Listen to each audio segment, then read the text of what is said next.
so many people are living the totality of their life stuck in that zone of comfortable complacency.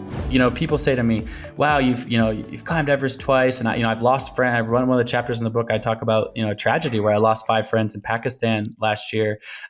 So clearly the things I've taken on risks, and people ask me, Colin, you must be so afraid of dying. You must be so afraid of dying.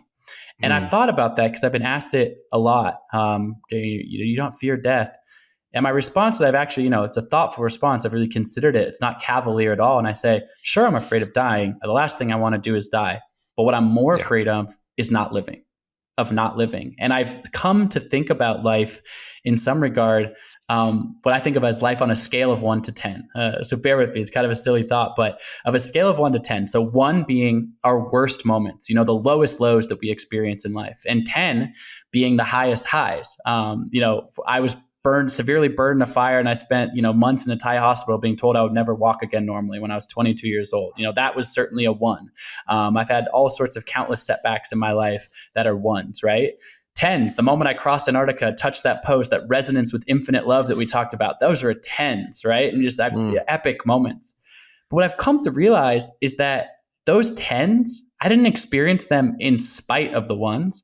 I experienced them because of the 1s. Because of the 1s, right? The experience of concluding my Antarctica expedition, or any of the other expeditions, or any other moments from my personal life with my wife or family, etc., they have come through being willing to accept the feeling of the 1s. And I'll go a step further, which is this book, when I really wrote it, I wrote it for people that are feeling, in some way, it's not like you're having a terrible life, but stuck a little bit. And what I call the 4 to 6 range, right? The middle of that spectrum, stuck between what I call the zone of comfortable complacency. This is the person who's like, yeah, I have a job, it pays the bills, it's fine, whatever, but it's fine. Or, my marriage, we're not really in love, but we cohabitate and it's fine. We're not like fight with each other. It's not like we're like abusive to one another, but it's fine, right?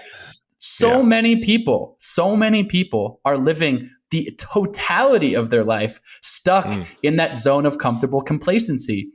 And it's funny, we think to ourselves, oh, well, fine. I don't want to experience the 1s, but I want to experience the 10s. But it's counterintuitive. Like the silly metaphor would be to say, okay, you're looking at your house. You've been living in your house for 20 years. You're like, I got to remodel this kitchen, right? And we'd love to snap our fingers and just have that as a fancy new modern kitchen. But before you do that, you got to rip down the walls. You got to tear some stuff out. They got to turn the water off. It's kind of got to suck for a little while. You have to experience a little bit of that growth. You have to look inward and be willing to have the courage. Because you can stay in that zone of comfortable complacency, never look inward, distract yourself with your phone, dopamine hit, next Netflix binge, etc. Eat, to your point of the health stuff that you're so passionate, you've changed so many lives of people just eating unhealthy food, dopamine hit off this fat or this sugar, et cetera, et cetera, et cetera. It's no different, coping in all different ways, right? But the 12-hour walk, it is meant to take you outside of your comfort zone. You might have a 1 out there. Your feet might get tired. You might even, a 2 or a 3, whatever. But when you get back to your door, you're going to have a 7, an 8, a 9, a 10, because you allowed the pendulum to swing the totality. And so for me, again, forgive me if it's a little too preachy, but this is a wake-up call for those people who are stuck in the 4 and the 6. The life that's like, it's pretty good. Yeah, it's fine. I'm good. I'm fine. Yes, you're good. It could be worse. It could be worse. But interestingly enough, accepting a little bit of that, to me, that's when I say I'm more afraid of not living. Yeah. To me, that ends up being in this numbness in the middle.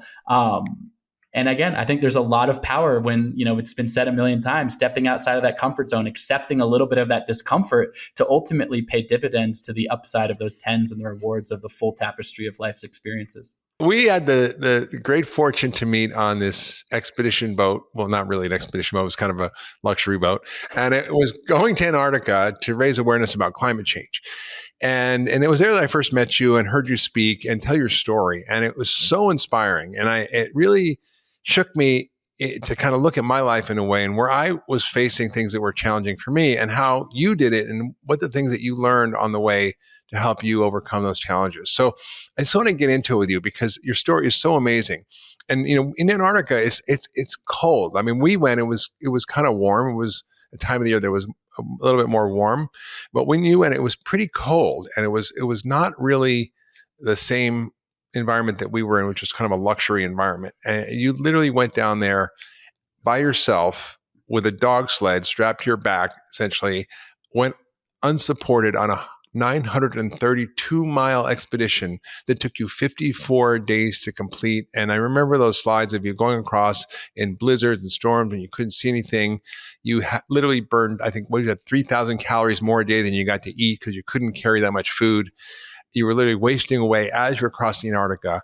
So what one inspired you to do this? And how did you prepare for something that seems to me just the scariest thing in the world? I mean, it was hard enough to just go out in there for a few hours, nonetheless, 54 days unsupported. Yeah, well, I will say I've had the good fortune of going to Antarctica 4 times for various expeditions, and the last of which was with you on this cruise ship that we went down there with all these climate activists and incredible humans, yourself included. And that was definitely the most comfortable time I've spent in Antarctica. It was bed. I had a bed and a warm meal. Didn't have a lot of that. So when I was doing this solo crossing, which you mentioned, I was attempting to be the first person in history to cross the entire continent of Antarctica. So from one coast all the way through the interior via the South Pole, all the way to the other side. So where we were on the edge of the continent, we were at somewhere around 60 degrees, 65 degrees south. You and I were. The South Pole, of course, is 90 degrees south. So that's another 2,000 miles further south than that. And the average temperature when I was pulling my sled was roughly minus 30, minus 40 degrees, commonly 50 mile per hour winds right in the face. So that's, about minus 70, minus 80 wind chill. And, people have attempted this crossing historically over time. No one had completed it. Someone had come within 100 miles of completing it and ultimately died attempting after 71 days. Another prolific British explorer made it 50 some days and had to get evacuated after running out of food and fuel. So it really was very much definitely on the edge of my limits, on the edge of kind of human limits, because this thing, as you mentioned, unsupported, which was no food or no fuel could be dropped off or resupplied. So that meant I had to start with everything that I needed with me to take with me in that sled. It ultimately weighed 375 pounds to start. I could literally barely pull it. It was very slow going in the early days. But every single gram, every single ounce was carefully curated, and most of which of that was food. But as you mentioned, not enough food. I was burning 10,000 calories a day, and I could only carry about 7,000 calories. So from day one, I'm running a 3,000 calorie deficit. It was rough. In terms of preparation, a lot went into that, of course, but there's no playbook. No one had ever done this. It's the world first. Right. You can't call up some guy and say, "Oh, hey, how did you do it last time you did this?" How did you get to the Whole Foods down the block? Just take a left at the corner, right? No. Exactly. But one thing that I think you and certainly your audience would be interested to know is I looked at the whole expedition, the history of this expedition, people attempting it, and said, what innovation, what have people not thought of? What have people not hacked, essentially? And I looked at it closely, and what I realized is that I didn't think anyone had taken a good look at the food. What I mean by that is people have been eating, in the polar, going back to Ernest Shackleton, the early 1900s, early exploration, Captain Scott, names you might recognize from your history textbook. People have been mostly eating pemmican, which you're probably familiar. It's kind of like ground up pig fat and kind of meat and things like that. And go fast forward to the modern era, and people are essentially going out there eating very similar things: salami, cheese, high fatty foods, etc. And I thought, okay, that might work, but it hasn't worked for other people on this expedition. And my background, actually, my family is in the natural foods industry. So my dad's an organic farmer on the North Shore of Kauai. My parents started a chain of natural foods grocery stores in the Pacific Northwest. And so I kind of grew up in the late 80s, early 90s, where my parents throwing around the words organic, sustainable, long before anyone was saying that. A bunch of hippies, basically, at the time. And so I looked at it. That explains everything, Colin. Yeah. So I kind of looked at it through that lens, and I ended up spending about a year in a food science lab with a bunch of doctors and nutritionists saying, test my body, test my blood, figure out what is the best, most optimum food, not only from a calories per weight perspective, but what my body can burn as clean fuel over time. And we ultimately created these, one of one, we called them the Colin bars, but they were unique bars, basically curated for my own my own body. I pulled up the nutrition facts on them because I thought you'd be interested. I haven't looked at this in a little while. So each bar, which was about the size of an iPhone, maybe a little thicker, but that kind of, you can picture that length, they were 1,150 calories. So we were trying to put as many calories as dense as possible. And keep in mind, we knew the average temperature was minus 30. So we could put a lot of oils and fats into this. If I took this bar at basically room temperature, it'd melt on my kitchen table, right? Because there was so much oil in it. But the macros is in one bar, and I ate about 4,000 or 5,000 calories of these per day. So I ate about 4 or 5 of these bars every day. But in one bar, 1,150 calories, total fat 75 grams, predominantly from organic coconut oil, cashew butter. Let's see, the total carbs on it was 91 grams, and the protein was 30 grams. So the ingredient list, again, normally I wouldn't get this granular, but I feel like this is right in your wheelhouse, this kind of stuff. Yes. So the ingredients were organic coconut oil, cashew butter, organic apple powder, amber honey, organic rolled oats, organic buckwheat flour, organic dried cranberries, roasted sunflower seeds, pumpkin seeds, pumpkin protein, a pea protein powder, beet powder, organic freeze-dried blueberries, organic chia seeds, organic cocoa powder, a vitamin blend, basically. And, basically fully plant-based, nuts, seeds, and a bunch of oil. Amazing. But it was just in the calories, it was because fat is more than twice the amount of calories as protein and carbs. It was more than 50% fat. Yes, correct. And that was essential. Like I said, I was eating 7,000 calories of those per day. That's what I ate every single day, all day long for 54 days straight. And people were like, obviously the emotion of that, right? Like, that's crazy to eat the same thing all day long. But the way I looked at this, I thought, what's the most efficient fuel in the gas tank, right? Like this, you and I both enjoy a nice meal with different tastes, different flavors and things like that. But this was, how can we push the body to its absolute limit without it breaking down? And one interesting anecdote, obviously this isn't scientific, but it's an anecdote, which is I was actually racing another guy out there. So right before I was about to take off, story. Right before I'm about to take off, I find out that I'm not just racing history, which is what I thought. There's another guy, a British, really badass British Army. Racing a dude. Like he is, I mean, he's like the guy, right? Like he's a strong, he's like special forces guy, right? Yeah, special forces military guy. And so we end up shoulder to shoulder on the same cargo plane, because there's only one plane that can take you to the edge of Antarctica. One time a year you can do this. So we're not just like roughly at the same time. I'm talking shoulder to shoulder, getting dropped off at the same time. Hey, ready, go. There's going to be a 932-mile race across this continent. And I told him about the food, and he's this like grizzled badass British guy, and he's like, oh, that's a fussy American like thing to do. I'm going to take salami and meats and all this kind of stuff. He kicked my ass, to be clear. In the first little bit, he took off, and I couldn't match his pace. But I did catch up to him and ultimately complete the crossing ahead of him. Funny enough, what's interesting is that even though I lost so much weight over time, my body continued to perform really well. Meaning, obviously, I was broken down, I was beat up, I lost a ton of weight, my ribs, my bones were sticking out, etc.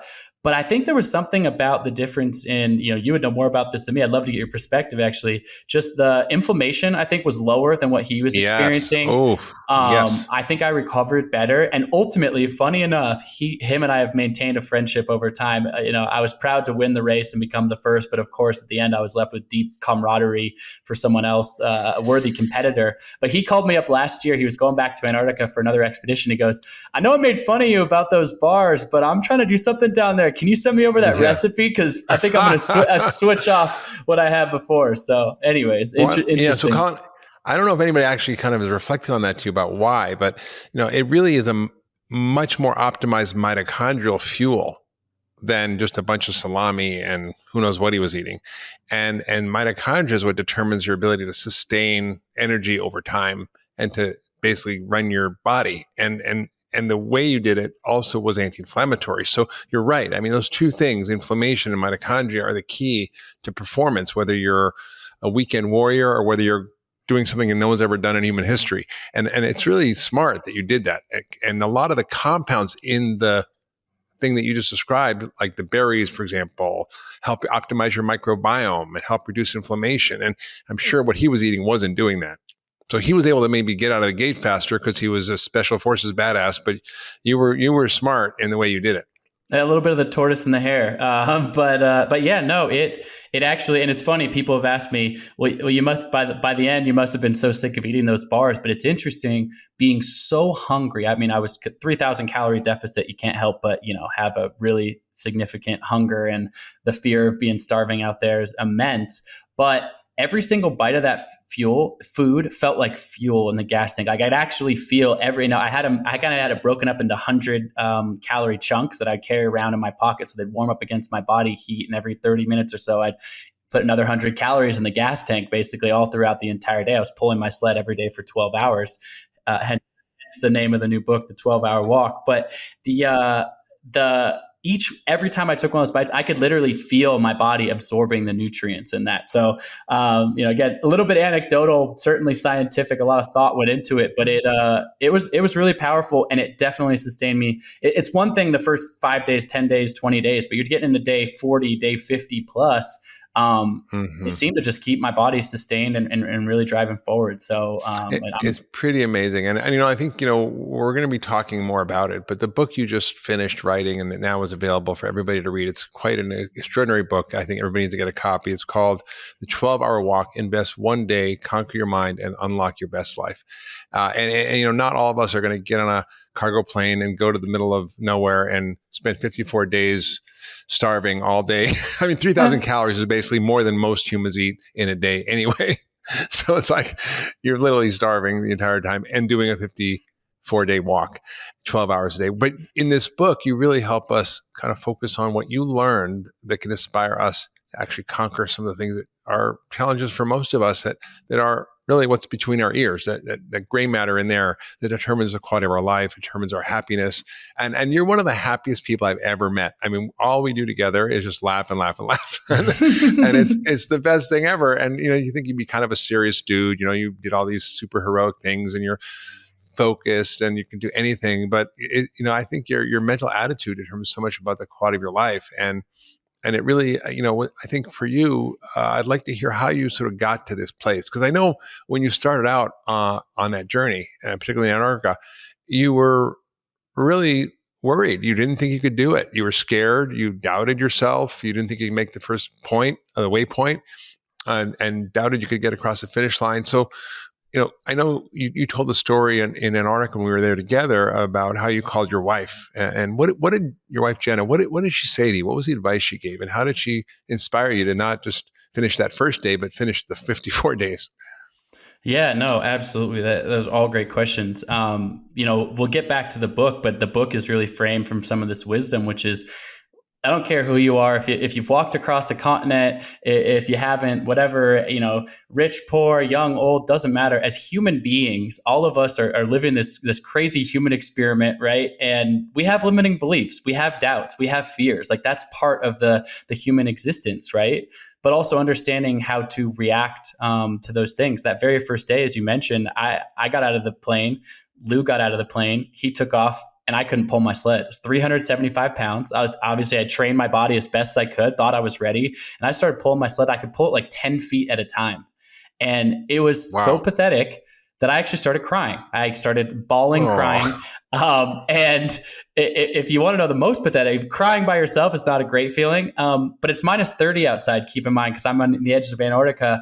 And so that the tears, they start actually freezing to my face, which is, you thought you feel pathetic, but you can't start this race. So you've got frozen tears on your face. You're like, wow, this is just going from bad to worse. This is hour one, day one. I thought I might fail 30 days, 40 days from this expedition, but this is right out of the gate. And I called my wife. I had a sat phone. She was the only person that talked to when I was out there. And I called her, and she, of course, was like, she's not just my wife, but she is a co-dreamer, co-conspirator, business partner. She's dreamed up and helped me build all these expeditions and all of our businesses. That we've done it all together. So she's really in the weeds with all the details of this. But she's like, "Why are you calling me so soon?" And I was like, "Well, we had called our project The Impossible First. It's the name of my previous book, The Impossible First, name of the project." And she goes, I go, "I think we may have named our project the right thing. This appears to be impossible." She's like, "What are you talking about?" And I said, "I can't even pull my sled like the first mile. Forget 932 miles. Lou's gone beyond the horizon." And she kind of said to me in that moment, and there was many other moments where she kind of had to pull me back on track, but she said to me, "Hey, look, forget about Lou, forget about the 1,000 miles, forget about the race. Get to the next waypoint, get to the first waypoint." So I had a GPS that had kind of markings on the path. And she just said, "Forget about the totality of how hard this ridiculous thing is you're trying. Make some incremental step, make some incremental process." And I got there. The following morning, I wake up. She's like, "And then the next morning, see if you can get to the next waypoint." I wake up in my tent the very first morning after crying frozen tears on my cheeks. And I joke because I say, "Well, who was in the tent with me?" And people are like, "Wait, did Lou come back?" No, Lou wasn't there. Who was there with me was all of the negative versions of myself sitting around in the tent with me. "Colin, you're such an idiot. You're so stupid. You're not strong enough. You're a failure," right? They were beating up on myself, just being very hard on myself. But I also believe that we are the stories that we tell ourselves, right? And so I actually stood up outside of my tent and I yelled to try to cut through the negative noise in my brain. I started yelling, "Colin, you are strong. You are capable. You are strong. You are capable." Really trying to uplift myself. Look, it's not like I just shot to the lead or anything like that, but it gave me enough kind of strength and courage to rewrite some of this negative self-talk and get out of my tent. And I had told Jenna before that 10 hours was my absolute maximum. Like I couldn't possibly go further than 10 hours in a single day. But I caught up to Lou on the 6th day and we ended up side by side, shoulder to shoulder. And he starts trying to talk to me. He starts trying to chat me up. Like he's like, "Hey, is he trash talking you or what?" He's trying to do it all nice. Like he's trying to say like, "Hey, I got a little advice for you. I got a little this." I'm like, "Well, what are you talking about?" I finally say, "Hey, Lou, let this be the last time we speak. It's nothing negative. I don't wish you any ill will, but we're supposed to be out here alone and this is a race." And so he kind of says, "Suit yourself." And I say like, "I'll see you later." But we're both pulling 300 plus pounds behind us. Like, "See you later." Like we both are moving like, one step every, few seconds. Like you can't just race away from somebody. So I end up shoulder to shoulder with him for 8 hours, 9 hours, 10 hours. We're still right next to each other. And 10 hours goes by. My absolute, what I told myself was my maximum. And he doesn't stop. So I got to go one more hour further, 11 hours. I finally see him reach for his tent and I pretend like I'm not exhausted, even though I am, but I go for one more hour, 12 hours beyond what I ever thought I could possibly do.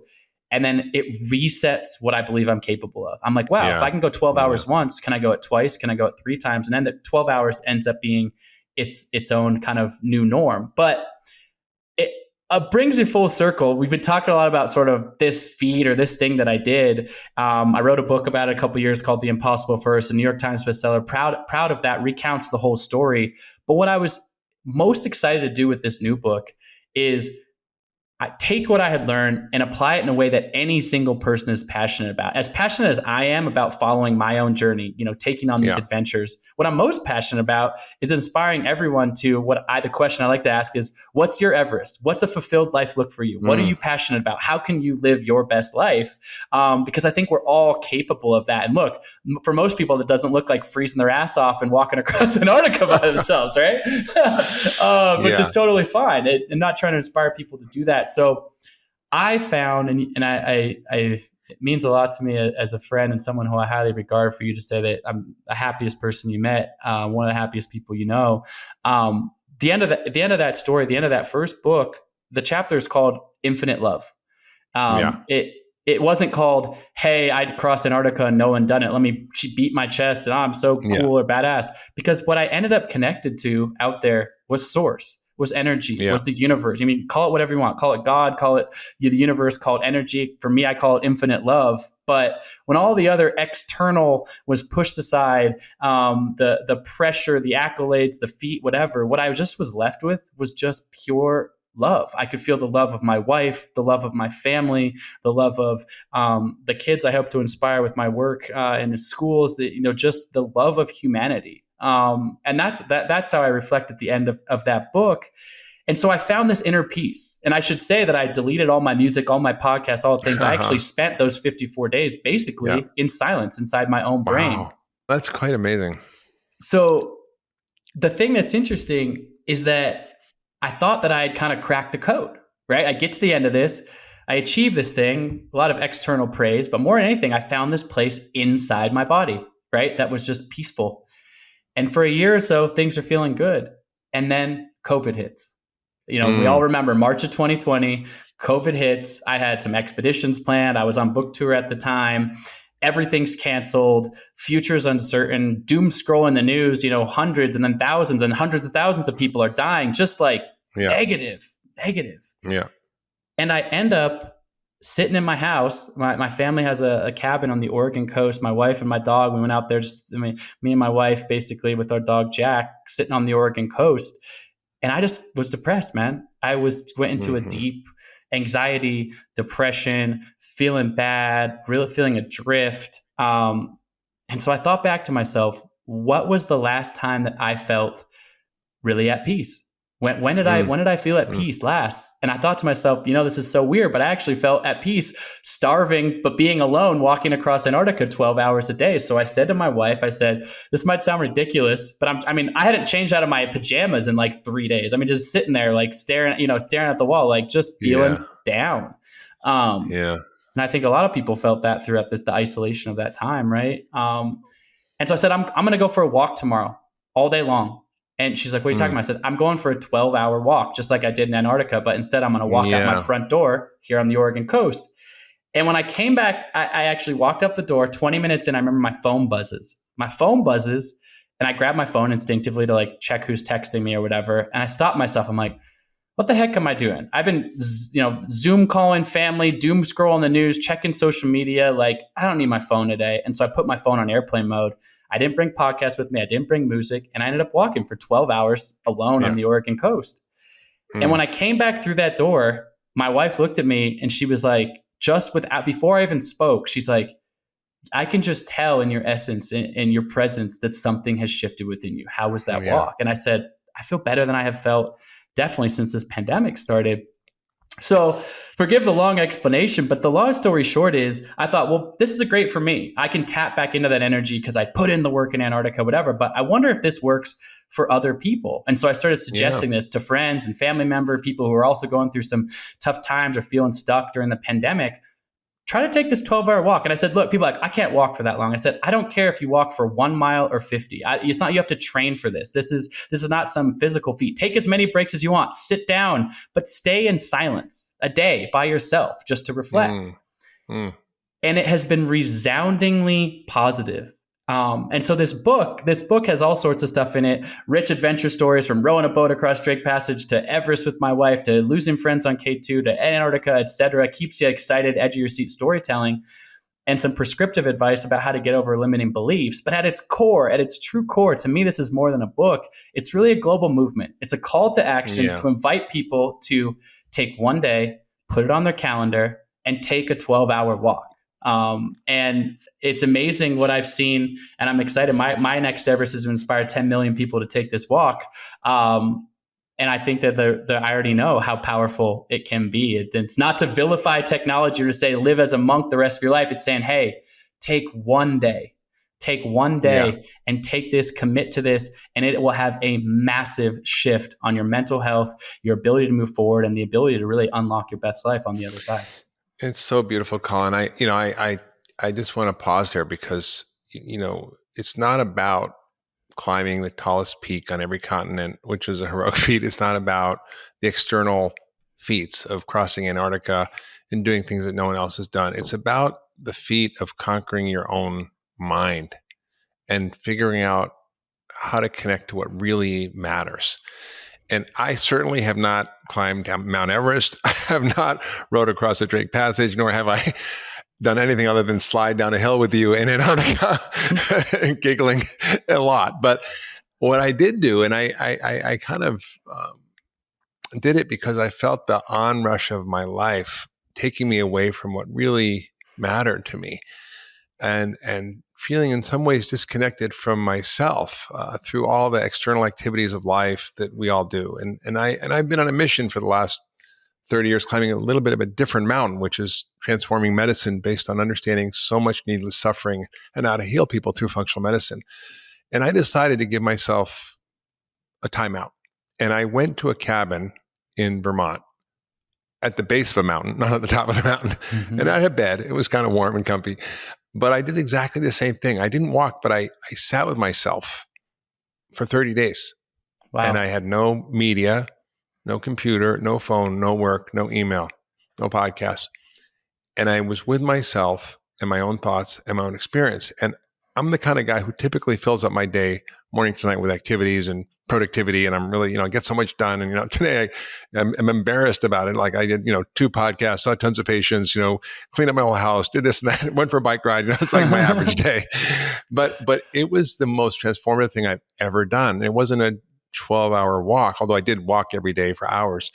It was just sitting with myself and being with myself. And at first it was scary and it was threatening and I was uncomfortable and I was restless and I was looking for some distraction.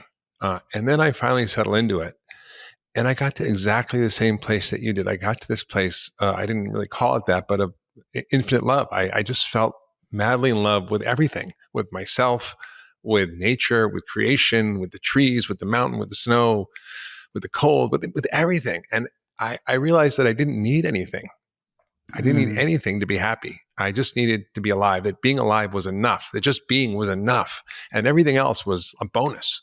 Amazing. And so, and I actually met you a couple of months after that experience. And, it was one of the most transformative things I've ever done. And nobody necessarily has a time or the ability to take a month off, but everybody has the ability to take a day to do a 12-hour walk. And I think it's such a beautiful frame for how we start to re-meet ourselves and to reconnect with what matters and to rethink our lives. And what comes out of that will be different for each of us, but it's really a powerful frame for how to think about dealing with some of the really confusing and confronting and difficult and challenging things that we're facing today in the world that can make us really depressed and sad and hopeless and helpless. And we all felt that during COVID. And that was your sort of way out of it, was that 12-hour walk on the Oregon coast. But I can't wait to go to Jackson Hole this summer and do a 12-hour walk. And maybe we won't talk, but we can just walk and take a 12-hour walk. No, absolutely. I mean, look, like you hit the nail on the head. It's so powerful that you went and did that for 30 days. I mean, that's incredible. That's a deep cut. I've obviously my experience in Antarctica, and I've done a few 10-day silent Vipassana meditation retreats, which have been really impactful for me. But it was beautiful to experience this 12-hour walk, and why I'm so passionate about it. You are unique. You're unique in so many ways. That's why I love you so much. But you are unique in that you've done 30 days like that you've had the courage in your life to take that look inward. I've asked this question to many people, hundreds and hundreds of people at this point, which is, in the last 10 years, in your, whatever, this phase of your life, what's the longest you've gone in solitude? Then I define that. I say, sleeping doesn't count. Every time so that doesn't count. So remove that. Every time you check your phone, the clock resets. Every time someone talks to you, the clock resets. Every time you've got music or podcasts or television or whatever, the clock resets. Basically, anytime you have external inputs, or when you're really focused on a task, like you're doing, right? The clock resets. And I've asked people, what's the longest you've gone? And the average answer to that question is somewhere between 30 minutes and an hour, like ever, literally ever. It's just like, I don't do that. And unless somebody has a pretty deep spiritual practice, I meditate for a couple hours, or I've done this. I mean, it's rare. It's extremely rare. And this 12-hour walk is really meant to meet people anywhere of any age. I mean, I've had my 77-year-old mother-in-law has done this 12-hour walk by engaging the silence and solitude. She walked one time around her block, and then she sat for an hour on her front porch in silence and solitude, then walked another time around her block. So you don't have to be some crazy endurance athlete. This can meet you wherever you're at. But the exercise is more than the physicality. It's an exercise of the mind. It's actually to say, I need a reset. I need to look inward. And interesting what you experienced over those 30 days. And I've seen people experience this in the 12 hours as well, which is those first few hours, your mind is the monkey mind. Your mind is like, oh my God, how am I going to get through this 12 hours? This is so long, thinking about to-do lists or past grievances or fights with a spouse or whatever the things that come up on the surface. But what's interesting is we're patterned to think that if it's this bad in this moment, it can only get worse. But what actually happens is a slow quieting of this voice and an inner strength starts to build up. And that might come in ebbs and flows. But what I've mostly found is people get back home and they feel incredibly empowered, incredibly strong. One of the core concepts that I talk about in the book, each chapter breaks down a common limiting belief we all face. So I don't have enough money. I don't have enough time. I'm not strong enough. What if I fail? What if people criticize me? And each chapter, through rich storytelling and some prescriptive advice from my life, breaks each one of those down, how we can overcome it. But the overall concept is what I call, when you take the 12-hour walk, you cultivate what I call a possible mindset, an empowered way of thinking that unlocks a life of limitless possibilities. Because I think we all have that inside of us. But to your point, we get bogged down. It's just like you needed a reset, right? And this is an offering to anybody, anywhere. You might not have 30 days. You might not have 10 days for Vipassana.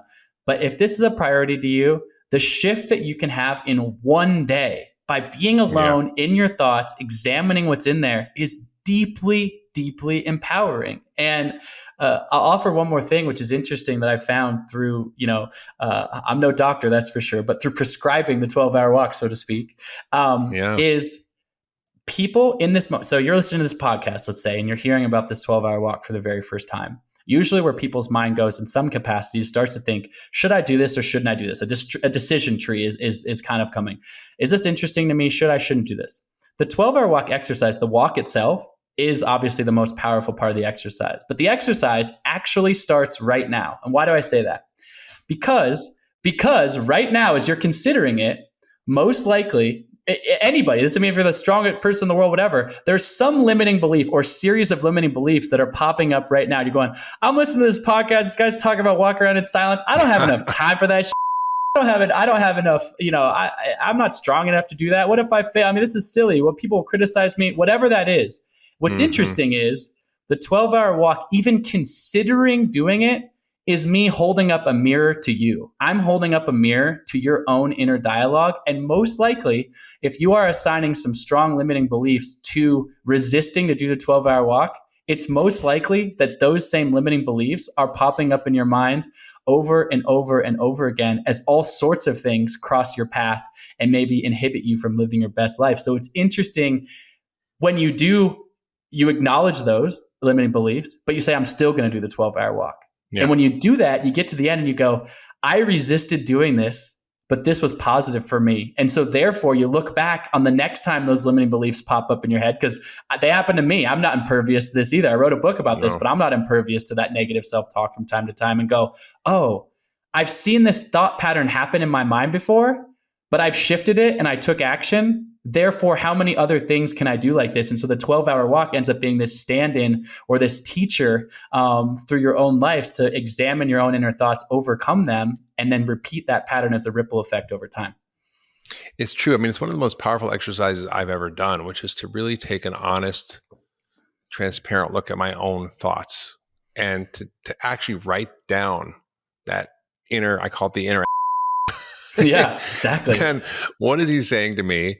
And then call in a higher self, my higher self. We all have that, that little voice that knows. How do you get in touch with that and have that be the voice that you live through, rather than that negative self-talk or those automatic negative thoughts? And we don't have to believe every stupid thought that we have, and we tend to kind of be enmeshed with those and don't have the spaciousness around them to actually see them and then see how they're limiting our lives, keeping us from happiness, from love, connection, from figuring out what we want to actually do with our lives, what's meaningful. And taking that little bit of a space can be so profound. In fact, I don't think I ever shared the story with you, but it's actually how I became a doctor. I didn't do a 12-hour walk. I did a week. And I went into the Shenandoah Valley. I finished college. I majored in Buddhism. I'm like, okay, what am I going to do with that? And I mean, it was back in the era where there was no phones, there was no Walkman, there was no podcast, there was nothing. My backpack, I had a harmonica, I think I took with me. And I just walked. I walked every day, and I walked a lot. And then I would camp at night, and I would just be with myself. And through that process, I really got in touch with what really mattered to me, which was being of service, which was dedicating my life to helping others and to not being focused on just what I wanted, what I needed, but on the Buddhist goal value of compassion as a vehicle for my own development, my own happiness, my own self-expression. And that space, that week was what led to everything in my life, which is happening right now, including having this conversation with you. So, we don't do that very often in our lives. We don't take those pauses, and in those pauses, magic can happen. And I think this 30 days was the first time I'd really done that because, career, kids, marriage, divorce, all the things I've been through, illnesses. And I really, it was a bookend to my life where everything that has come after that has been really different. The quality of it's been really different. My way of thinking about myself has been different. My feeling of needing anything has been different. It's almost like I found the need button and it just turned it off. So I don't really have a need for anything other than just to show up and love people and serve people. And we met on this boat, and I was in that space there, and all this incredible magic stuff happened just by my getting out of my own way. And I think that's kind of what you're talking about. I am 100%, and you certainly, in my experience, show up that so fully with so much love and compassion and a full heart, which is amazing. And also, it really, I don't know, how would I say this? We think that examining the limiting belief of we don't have enough time. Let's just say that for a second. We think that, as you said, years and decades can go by experiencing life in one way. Oh, I need to show up for this. I need to show up for that. This to-do list, that to-do list, whatever. And we think these inflection points, right? Your week long after graduating college, or the 30 days, or the 12-hour walk is sort of getting in the way. Like, oh, well, I don't have enough time for that because my to-do list is a mile long or whatever. And maybe some of those excuses feel in the right position. Like, hey, I want to show up for my kids and be there for everything they have, or I want to be, connected to this or that, the other thing. So I don't have enough time for that. It's a very common thing that I hear when I talk about this 12-hour walk. And what's interesting, these inflection points, 30 days, even 30 days seems like long. I mean, people say 12 hours seems long, but 30 days seems, really long in comparison, or 54 days crossing Antarctica. The truth of the matter is, in just 12 hours, or in your case, in just a week or just 30 days, right? But we're talking about 12 hours. In just 12 hours, you can shift by taking a look inwards, you can shift your mindset. So not just the next day or week, you're talking about weeks and years. All of a sudden, you found something out about yourself by looking inward. You show up as a better husband. You show up as a better spouse. You show up as a better parent. You show up better to work because you have taken that examination, meaning it's actually an incredibly small investment of time if it dictates your purpose and your happiness for years and years into the future. And it sounds like you've had that experience with these inflection points in your life, as have I. So time is this funny relative thing. On one hand, 12-hour walk seems like, oh my God, it's the longest walk I ever possibly think. I'll be alone with myself, be so bored. How many days? Thank God you'll be bored, so you'll get to meet yourself. Totally. And the question is reflect back on the last year of your life. How many days do you even remember from the past year? Literally, how many days do you actually remember? That's an interesting thought experiment. And most people start going, well, there's so many in there. There's hundreds of days that you don't remember. Certainly dozens, that you don't remember. Meaning, this thing that you do, this shift outside of your comfort zone, this 12-hour walk, you'll remember it. And it will also have a ripple effect going forward. So I always look for opportunities in my life where I can invest. That's why the subtitle is Invest One Day, where I can invest in something, an experience, a community, a relationship, etc., that pays dividends over time. And when you look at it that way, you're like, oh, in just 12 hours, that's the reframe on that. Oh, that's all of a sudden, that's not very long. I can have those benefits in just that. And so I think these inflection points, as you said, to meet yourself, what more powerful exercise could we all do? I mean, it's not just the 12-hour walk. It's really it's a metaphor, and it's also important that we take the walk as a solitary journey. Yes, I think I've been to Tibet, and honestly, it kind of freaks me out. These guys go for 3 years, 3 months, 3 days, 3 hours, 3 minutes, 3 seconds in these dark retreats. Literally Yes, pitch I've heard of black. I mean, this. I've heard of it's this. not the white of Antarctica, but it's like black. Yep. And they sit with themselves and their minds. And you put an average person in a dark room for 24 to 48 hours, and they literally can go crazy. Yes. And these monks do this as a practice.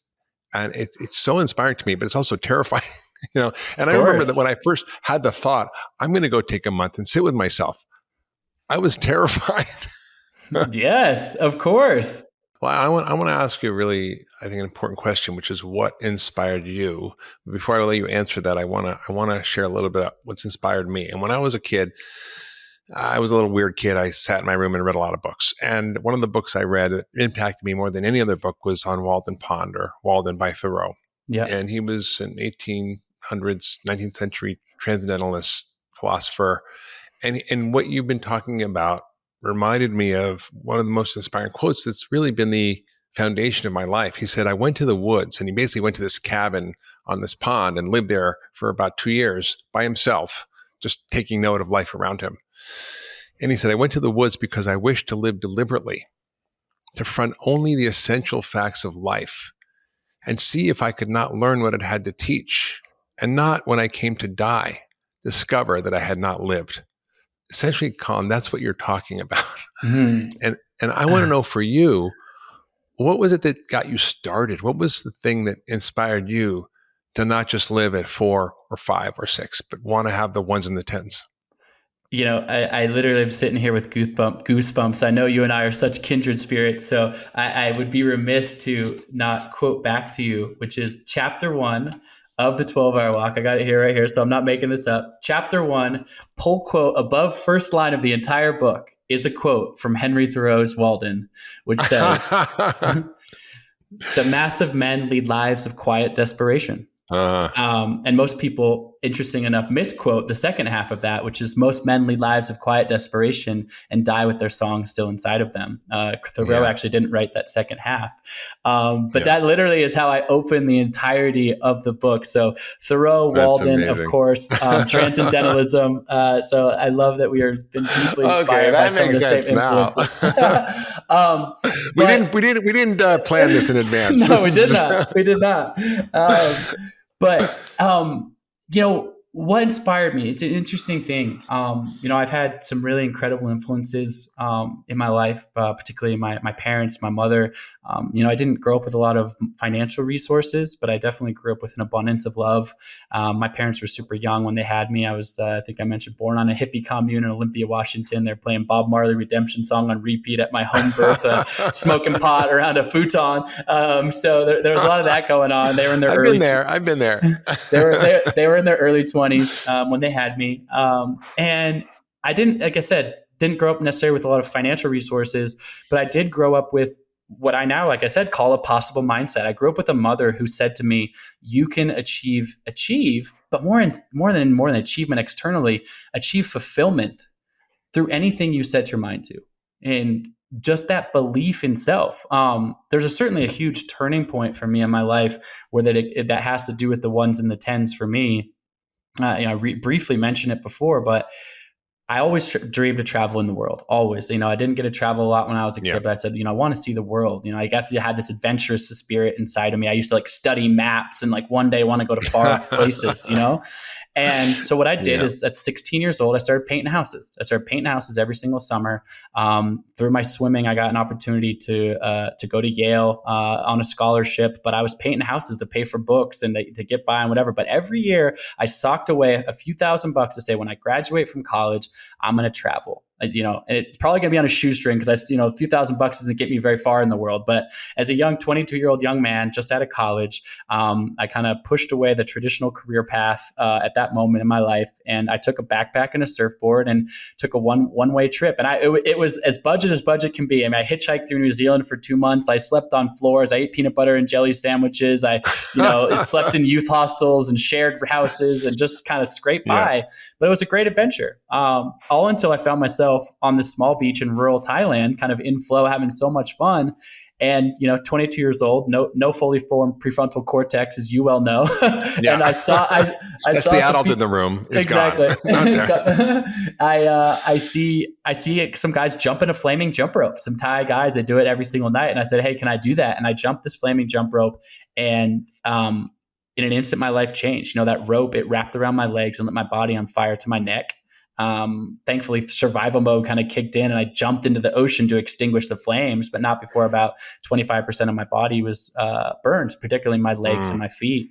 No proper medical facilities over there. I was not just in Thailand, but I was on an island outside in the Gulf of Thailand. So literally no hospital, but no ambulance, a moped ride down a dirt path, a one-room nursing station.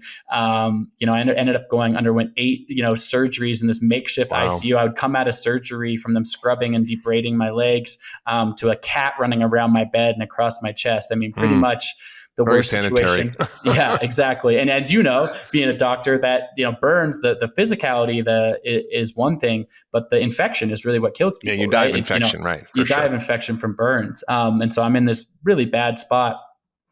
But again, I've had some, I should say, I have 5 older sisters, an incredible wife, and an incredible mother. So I have had some extraordinarily positive female influences in my life. And this story really is about my mother, the heroine of this story, which is she came and found me about 4 or 5 days in this ordeal, finds me in this tiny little shack of a hospital. And I can only imagine being a parent, what it's like to see your kid in this state. I was screaming and writhing in pain, blood seeping, an unsanitary hospital, just a horrible set of circumstances. And the doctor had just told me, and again, there was nothing against him. He was telling me what he thought was the truth. He goes, based on the way, how badly your ligaments, your ankle joints, et cetera, have been burned, you will probably never walk again normally. Wow. And as a young person who I consider myself, an athlete, I've been a collegiate swimmer, really in my body kind of kid, my identity completely ripped away from me in an instant based on some stupid thing that I did. I was 100% responsible for this mistake, right? And I knew that. And so I went to the most negative, dark, horrible place in my mind. Again, like sitting in that tent, all the negative versions of me. You're such an idiot. You're such a fool. You've ruined your life. My mom sees my body negative spiraling, but my emotions are downward spiraling. Wow. She somehow, and I still don't know, I got all the credit in the world to her. She's admitted to me now that she was crying in the hallways of this makeshift hospital, pleading with the doctors for good news. But she actually never showed me that fear ever herself. She walked in every single day with this just air of positivity, this just wrapping me in positivity and rapture and love.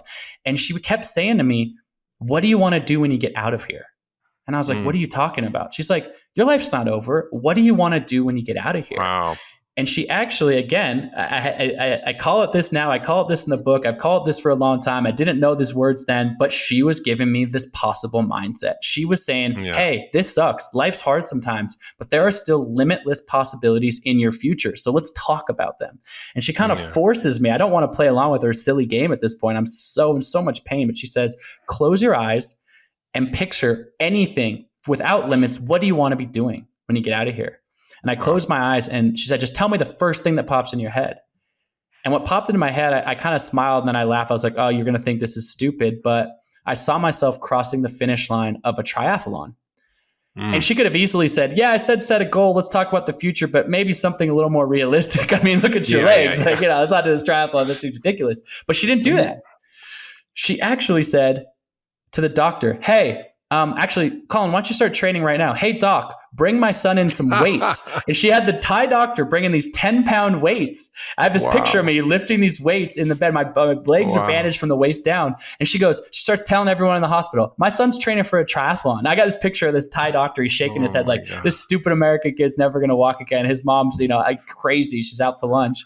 And it was a long road to recovery. I mean, I will answer the essence of your question, which is the inspiration of what turning point for me. But interestingly enough, I was in that Thai hospital for a couple months, flew back to Portland, Oregon, where I'm from, carried on and off the plane, placed in a wheelchair when I got home, still couldn't walk. My mom put a wooden chair in front of me and she said, forget about the triathlon. You got to take one step. Figure out how to get me one step out of my wheelchair. The next day, 2 steps, 3 steps. 18 months later, I found myself at the start line of the Chicago Triathlon. Wow. And I learned how to walk. I learned how to jog. I kind of tried to get on with my life. I took a job in Chicago in finance, and I jumped into the water. I swam a mile, got on my bike, rode 25 miles down Lakeshore Drive, and then put my shoes on those recently burned and battered legs and ran 6.2 miles, crossing the finish line of the Chicago Triathlon. I had completed this goal, and there was a crazy sort of ending of it, which was I hadn't just actually finished the race, but I actually won. I placed first at the entire Chicago Triathlon. Holy cow. 5,000 other people. But I reflect on that moment and I tell that story not to say, oh, what I realized through all this is you can really make dumb mistakes in your life and I'm just a badass superhuman athlete. Look at me. Like that's the opposite. The moment, but the interesting thing about it is it's the ones and the tens, right? I did the stupidest thing a young person could do. I almost disrupted my entire life. I caused my mom to have to fly to Thailand and cry and plead and go through the trauma of taking care of me. I had to put myself through that, my family through that. I mean, the lowest of the lows, the most scared and afraid I'd ever been at that point in my life, etc. But through the ones, my mom taught me one of life's most important lessons, which is life is hard. I don't care who you are, rich, poor, old, young, you are going to confront hardship in your life. But how we choose to react in those moments, that mindset, the limiting beliefs that can had my mom not showed up there, I might very well still be in a wheelchair, at the very least hobbling around, never having gained full mobility back in my legs. But my mom said, no, what can you do?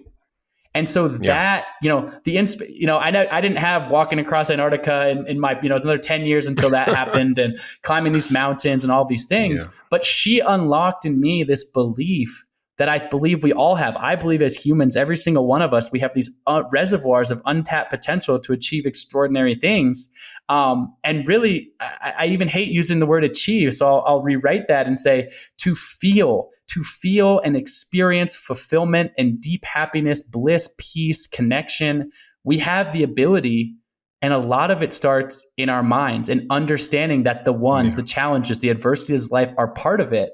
But we have the ability to react. And so certainly my mother throughout my entire life, but in this one really intense moment in my young life played a significant role. And just like you said, that week backpacking out of college has dictated, where you are right now. The fact we're having this conversation, I would say the same thing. The fact that I have 10 world records and New York Times bestselling books and successful entrepreneurial visions, and I'm sitting here looking you eye and eye as a friend and as a peer and as someone I love, that is all a function of my mother looking me in the eye that day and saying, what do you want to do when you get out of here? And me saying, I'm never going to walk again. She goes, you are, and you're going to thrive, and let's figure out how to get you there. And here I am, 15 plus years later, living the life that I'm so blessed to feel like I can live. That's so unbelievable, Colin. I think it's such an inspiring story. And, I think many people think, oh, that person's successful. They've had it so easy. Everything's been given to them and they haven't really had any obstacles. But the truth is, it's not true for most people. In fact, it's probably the opposite. It's certainly true for me. It's been true for you. And I think the hardest moments have taught me the greatest lessons and have inspired me to do things that I never would have done otherwise and to believe things that I never could have believed. And I think often we're prisoners of our own mind. And the subtitle of your book, The 12-Hour Walk, one of the parts of the subtitle is Conquer Your Mind. Because if you don't know how to do that, if you don't become a master of your mind, you're going to have trouble in life. You're going to struggle and you won't be able to reach the fulfillment of what it is to be human. And I see how you've done that. And it's so inspiring. And I meet a lot of people, Colin. I meet presidents and kings and CEOs and billionaires. And, I think, some of the most unhappy people are some of the wealthiest people and some of the most, quote, successful people. But you kind of redefine success as being an inside job. It's not what you do on the outside. It's what you do on the inside. And that is just such a powerful concept because you don't need anything to conquer your mind on the outside. You don't need to be rich. You don't need to have a fancy house, a fancy car, a great job. It's really about what happens inside. And I think once we learn that that's our biggest mountain to climb. And we start to learn the tools to do it. We start with the first step, right? To that wooden chair. We start with the 12-hour walk, which is why when you told me about your book, I'm like, man, this is the best freaking idea I've heard of. Let's inspire 10 million, 100 million, a billion people to do this walk. Imagine how different their world would be. Totally. Right? And I literally, like I said, I framed this question of what's your Everest, and I love to ask it to people, young people, old people, people at different ages. And I had tons of different responses, but I finished the book by saying, my Everest is to inspire 10 million people to take this walk. And maybe, hopefully I'm shooting low and it's 100 million, like you said, but billion. Why? Why? Yeah. Like, why is that question? And it's because of what you said. It's not to stroke my ego. It's because I fundamentally believe the more people that are equipped with this possible mindset, the better this planet is. The more people that have taken that look inward. And to your point, it's not, billionaires, kings, rich people, rich guy, this, that, and the other thing. Like this is the most accessible thing ever. This is a free gift. This is an art piece to the world to say, take the 12-hour walk. It doesn't cost anything. It literally doesn't cost anything. I love for you to buy the book, but if you don't want to buy the book and still go on the walk, I 100% support you. Absolutely. We are actually, we're galvanizing. You can take this walk any single day, pair of shoes and the time. I actually encourage people to take it right out their front door. I say that's going to imprint on your daily life even stronger than, I got to wait to vacation to be on this trail. The solitude is still maintained if there's ambient city noise. If you live in New York City, you can do the 12-hour walk in Manhattan. You're not talking to people on the street, but you are still alone in your thoughts in that. This can be done anywhere, right? And we are, I have a big, like I said, it can be done any single day, but on September 10th, I'm also galvanizing a mass participation in the 12-hour walk. So if you're struggling to say, well, what day should I put that on my calendar? Whatever. If you want to put on your calendar any day, do it. Sign up on the 12-hour walk. Cost you nothing. It's just, I'll be able to, track you and send you some words of wisdom and advice along the way. So you can sign up on the website, 12hourwalk.com. And I even have an app that's built that will allow you to have your Google Maps open and track yourself so you don't get lost, but your phone's in airplane mode. So I give you your one excuse that you might have. I got to look at my phone. Fine. I'll give you the one thing. You can look at your map so you don't get lost. Fine. But on September 10th, I, as well as many, many, many others, will be participating alone. We'll be walking alone. Everyone will be walking from their front doors. But there's something in the accountability and the power and the uplift of the camaraderie of knowing others are out there doing it. So like I said, it can be done on any day, but I invite people to join on September 10th. I don't know what you're doing on September 10th, Mark, but we'd love to have you join the 12-hour walk either that day or another day. I actually have just finished my public television show filming on my new book on longevity called Young Forever, which is also challenging some of our limiting beliefs about aging. And absolutely, I'm going to do that walk. Yes. Absolutely. Yes. And I'm going to inspire all the millions of people who follow me to do that walk too. That's 3 million people right there.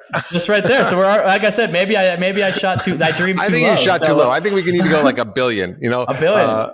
I love my partner Brianna has this great idea. When you go to her website, so I want to be a billionaire. I want to positively impact the lives of 1 billion people. I love that. I love that. If you love that last video, you're going to love the next one. Check it out here. What are the things you can do in your life that give you a sense of control? Because the research shows us people with a sense of control over their lives, they have more motivation, they have higher levels of success, they live longer, they're healthier, and they're